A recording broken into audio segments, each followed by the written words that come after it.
Estimados jóvenes, voy a grabar la parte número 3 de nuestra clase de hoy. Y les decía entonces en la última parte de la segunda parte que Roma conquista a Grecia y de Grecia recibe esa información de la organización social a través de familias monogámicas, que ya constituye un paso, digamos, en la civilización. Y por supuesto que es cuestionable, que quién sabe si eso es más civilización o menos civilización. No, yo no voy a entrar en esos valores que tienen una naturaleza moral un poco. Lo que yo les decía era que los romanos, después de haber recogido esa experiencia y haber alcanzado unos niveles de civilización muy importantes, vuelvo a decirles que esta situación de la familia monogámica tuvo más bien una influencia desde la economía, desde el desarrollo de la gens, de las tribus y de esas maneras en las que la seguridad jurídica para las personas dentro de la familia fueron generando la necesidad de la familia monogámica para tener seguridad, especialmente en el tema de la herencia económica de los bienes generados por la familia. ¿Y por qué? Pues porque los bienes no se generaban en esas etapas por el trabajo individual de un sujeto, sino se generaban los bienes y la riqueza a partir del trabajo colectivo común. Y entonces criterios de bienestar común y criterios del bienestar de las familias hacen que entonces unas familias se entronen sobre otras. Y en ese modo de la barbarie, el modo de producción que se reproducía era el modo de producción esclavista, porque se había terminado con el salvajismo precisamente con la manera en que se subyugaron unos grupos sobre otros. Lo explico de la siguiente manera. Digamos que un grupo estaba buscando pescar, cazar y o había perdido la cosecha, por ejemplo, y tenía necesidad de ir a buscar alimentos. Entonces grupos de nómadas conquistaban a los que ya tenían una actitud sedentaria y entonces se apropiaban de toda esa riqueza. Y la dominación que se fue generando entre los conquistadores sobre los conquistados generó el estado esclavista. Y ese estado esclavista se prolonga por muchísimos miles de años en el desarrollo de la vida del hombre. Ahí se dan estas formas de dominación y se generan las leyes, especialmente las leyes del castigo, de la revancha. En ese orden de ideas podemos encontrar entonces el paso a la llamada civilización. El paso a la llamada civilización que se genera con el Estado ateniense, ahí justamente en Atenas, y el desarrollo de Roma. Es importante que les lea lo siguiente. En Atenas se puede apreciar por lo menos la primera parte evolutiva, la aparición del Estado, ya que en parte transforma los órganos de la constitución gentil, o sea, de la anterior que veníamos de la gens y de las tribus. Dice, en parte desplazándolos mediante la intrusión de nuevos órganos y por último reemplazándolos por auténticos organismos de administración del Estado, mientras una fuerza pública armada al servicio de esa administración del Estado. Entonces aquí surgen los senados, surge el Senado, surge también la representación de un jefe militar primero en los reinados, porque eran reinados con un rey, digamos. Luego surge la república ya con el Senado, ya con la presencia de un órgano en el que se discuten las cuestiones, con la presencia de representantes religiosos y otros acaudalados. El dinero juega un papel importante en todo esto, estimados jóvenes. El dinero empieza a generar la posibilidad de comprar poder. Ahí justamente en el estado ateniense el dinero empieza a jugar. Los senadores en la República de ateniense son jefes militares que se han enriquecido con los robos que hacen al conquistar a otros grupos de ciudadanos vecinos. Atenas era precisamente una ciudad griega de fortaleza, de fuerza. Por supuesto que la otra ciudad griega que va determinando una cultura un poco más democrática es Atenas. Atenas, por supuesto, va cambiando su visión más militar por una visión más democrática con el surgimiento de estos senados desde donde se tenía el poder político. Voy a leerles una parte de lo que dice el autor aquí. Dice: en un principio, la misma constitución griega fue utilizada en todos los ámbitos en los que la civilización pudo desarrollarse, pero debido a problemas de organización se cambió por la constitución atribuida a Teseo. En esta, el cambio principal que se da es la centralización de la decisión, que antes era particular de cada tribu, a una entidad central en Atenas,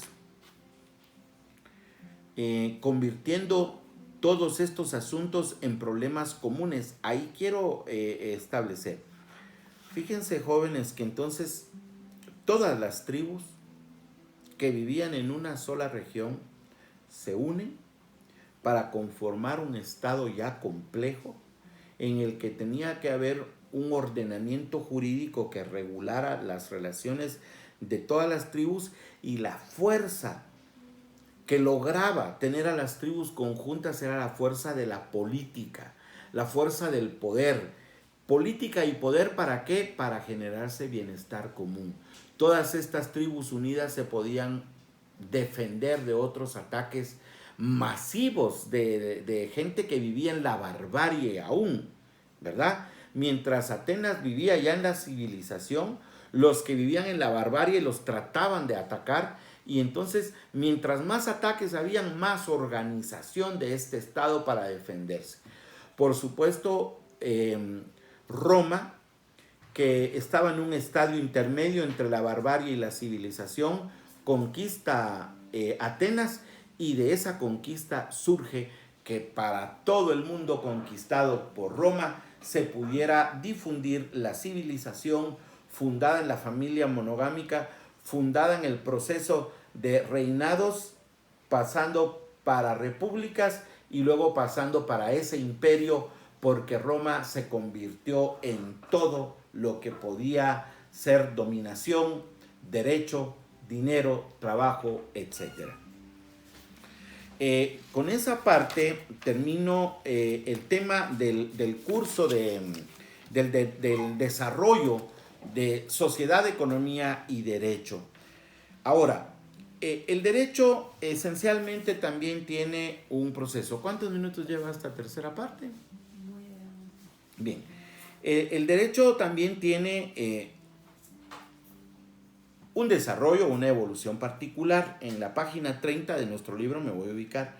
La protección de los intereses humanos a lo largo de la historia ha posibilitado estadios cada vez más avanzados en los sistemas de protección a los derechos. Digo economía, digo sociedad, digo cultura y el desarrollo evolutivo del derecho. El derecho ha tenido que ir desarrollándose para proteger intereses económicos, para proteger intereses sociales como las herencias, etc. Y también para proteger derechos culturales, porque miren, Roma llegaba y conquistó a los hebreos, por ejemplo, porque esta es una cuestión que ustedes conocen mucho, especialmente los que son cristianos. Cuando Roma llegó y conquistó a los hebreos, no anuló las leyes de los hebreos, respetó las leyes de los hebreos y dijo, bueno, ustedes usen el derecho de las gentes, el jus gentium, y nosotros los romanos vamos a tener nuestro propio derecho, el jus civile. Fíjense ese desarrollo. Eso ya ocurría en la Roma imperial. La Roma que iba conquistando todo lo conocido en el mundo. Llegaba a esos lugares, conquistaba esas culturas, pero les respetaba unos ciertos derechos culturales. Les imponía derechos para poder extraer de ellos impuestos y también les imponía normas para que respetaran a sus ejércitos, a los ejércitos de Roma. Eso es lo que dice nuestro autor para empezar.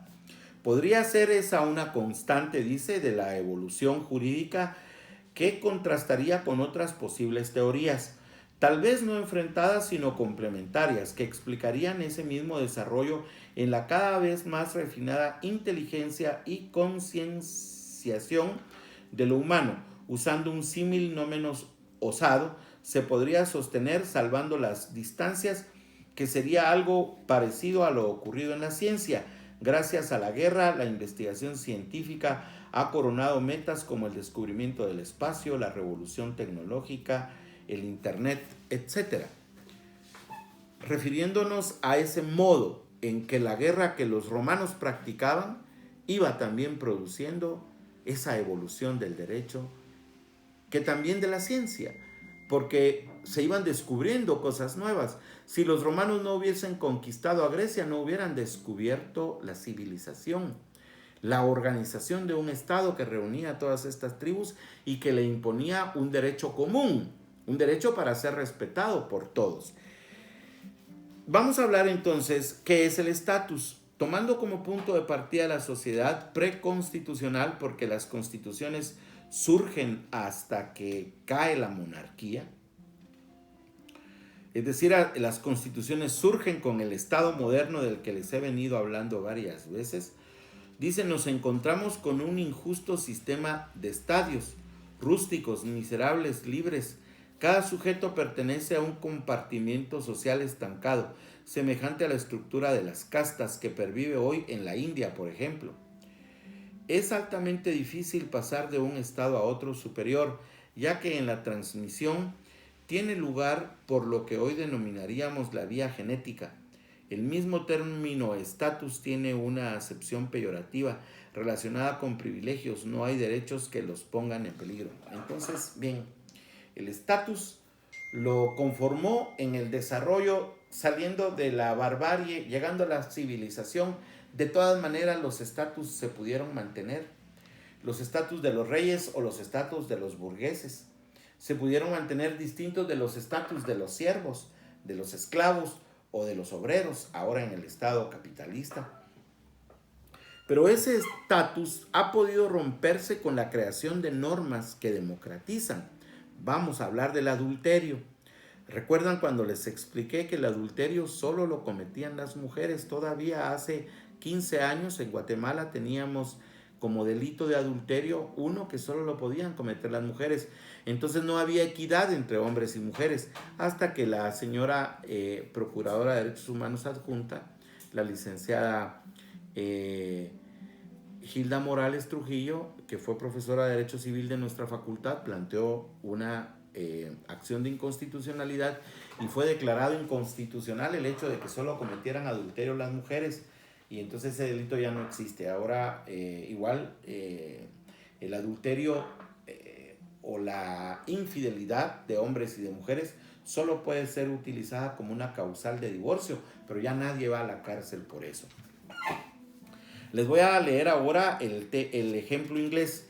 El retrato jurídico que hace Blackstone en sus comentarios en la ley de Inglaterra. Este tema es de viejecito, de 1765 al 69. Presenta un cuadro basado en la sociedad de estados.